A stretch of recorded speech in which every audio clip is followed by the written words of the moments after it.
Carolyn from Mercer County Library, and the poet that I'm going to speak about today is a Russian poet, Anna Akhmatova. She was born in 1889 in Odessa in the Ukraine. She was the third of 6 children in an upper-class family. Her family's name was Gorenko, but as she grew older and decided to become a poet, her father didn't want her to use the family name, so she chose the name of her maternal ancestors, Akhmatova. She graduated from the gymnasium in Kiev and studied law there, but still she was trying to be a published poet. She met and married another poet, Nikolai Stepanovich Gumilev, and she became a published poet herself. Traveled to Europe with her husband, to Paris where they met other poets, French poets and Russian poets, and Modigliani, the artist, became a close friend.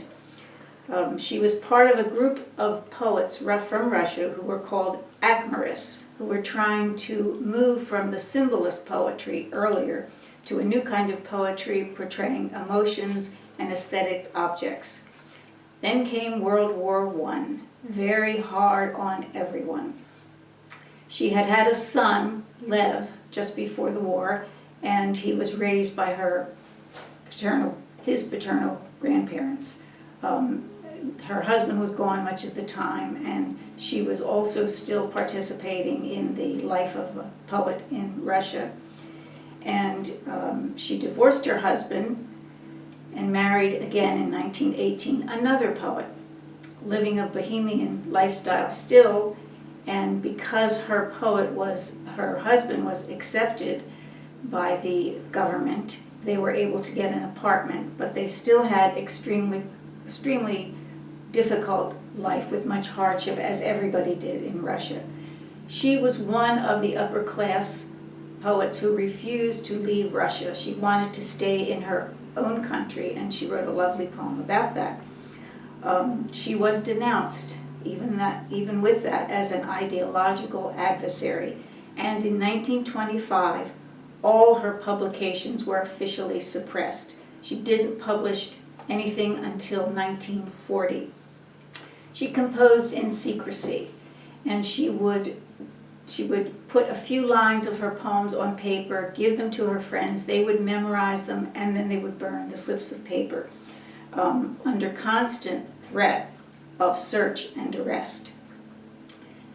Her first husband, was executed during this time for being a counter-revolutionary, and because of that, her son, who was a historian, had nothing to do with that, was arrested and put into prison.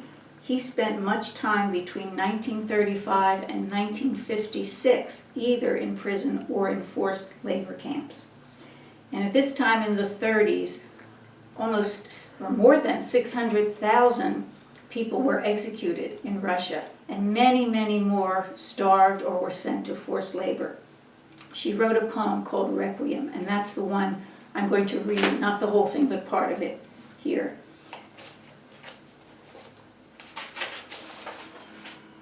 Okay, the preface, instead of a preface.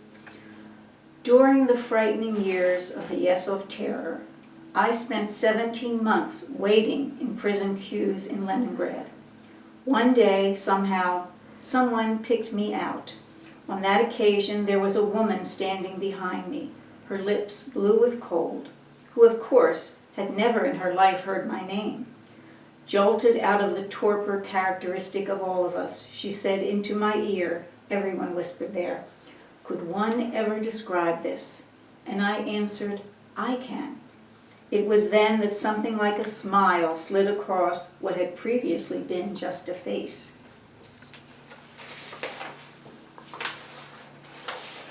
Then part of the introduction.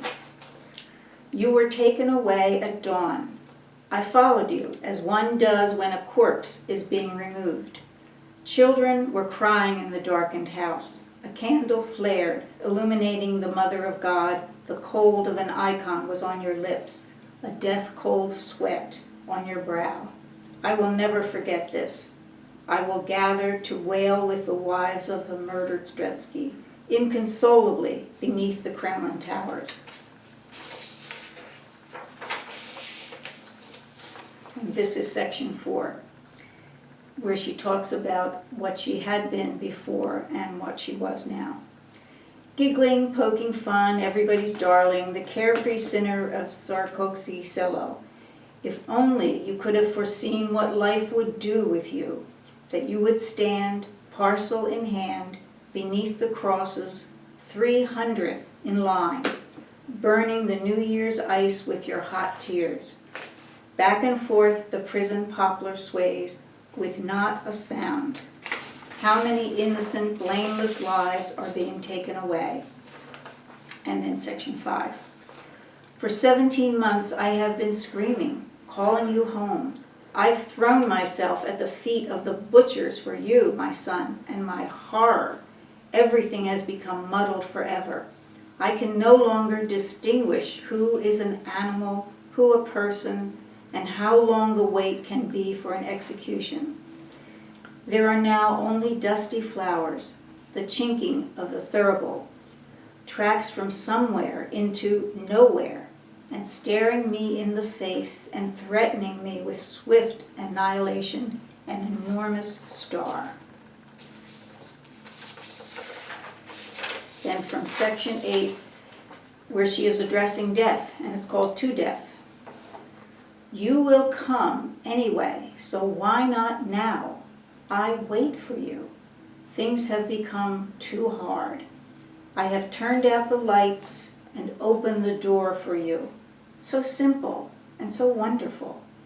Assume whatever shape you wish. Burst in like a shell of noxious gas. Creep up on me like a practiced bandit with a heavy weapon.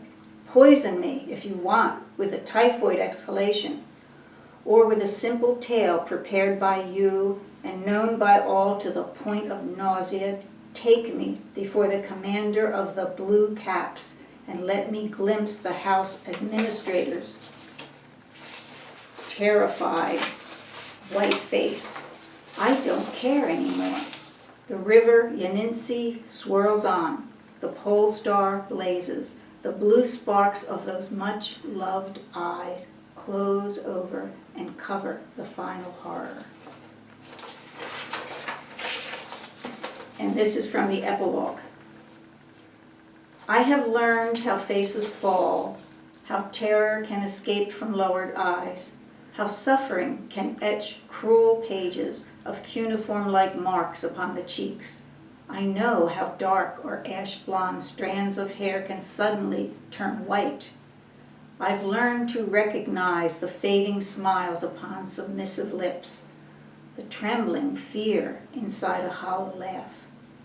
That's why I pray, not for myself, but all of you who stood there with me through fiercest cold and scorching July heat, under a towering, completely blind red wall. The hour has come to remember the dead.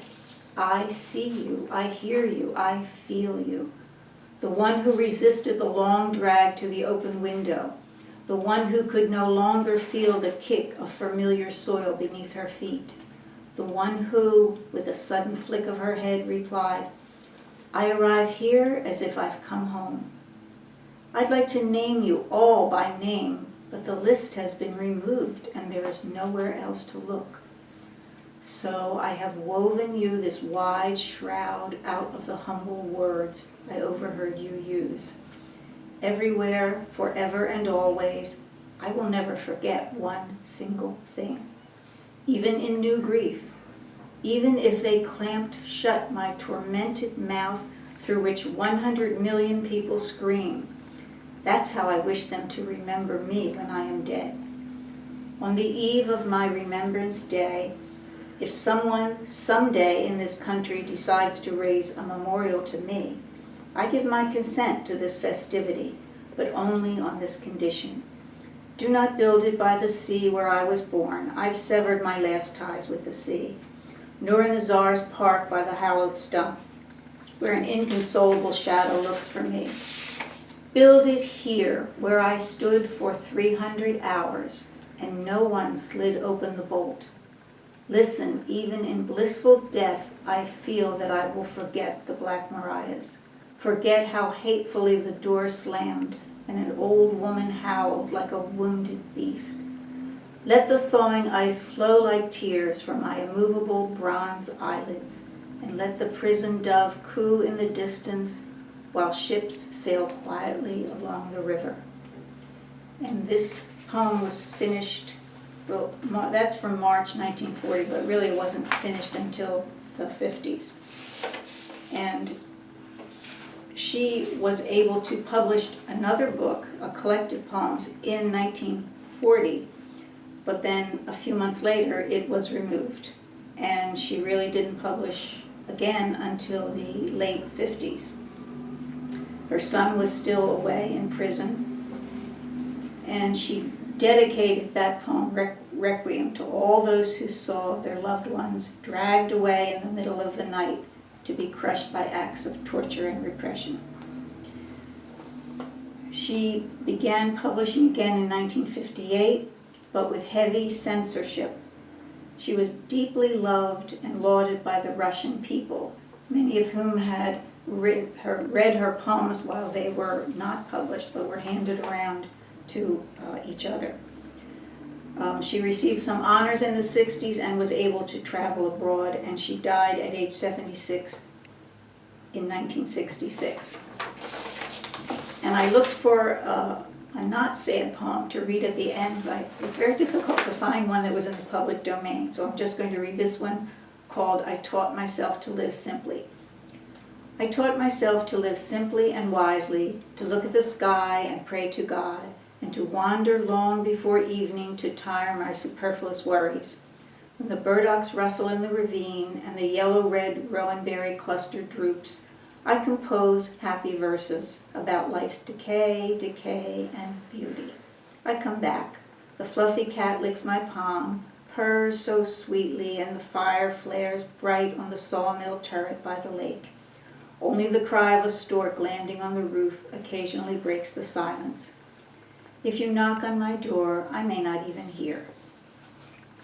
So look for more poems on the internet by Anna Akhmatova.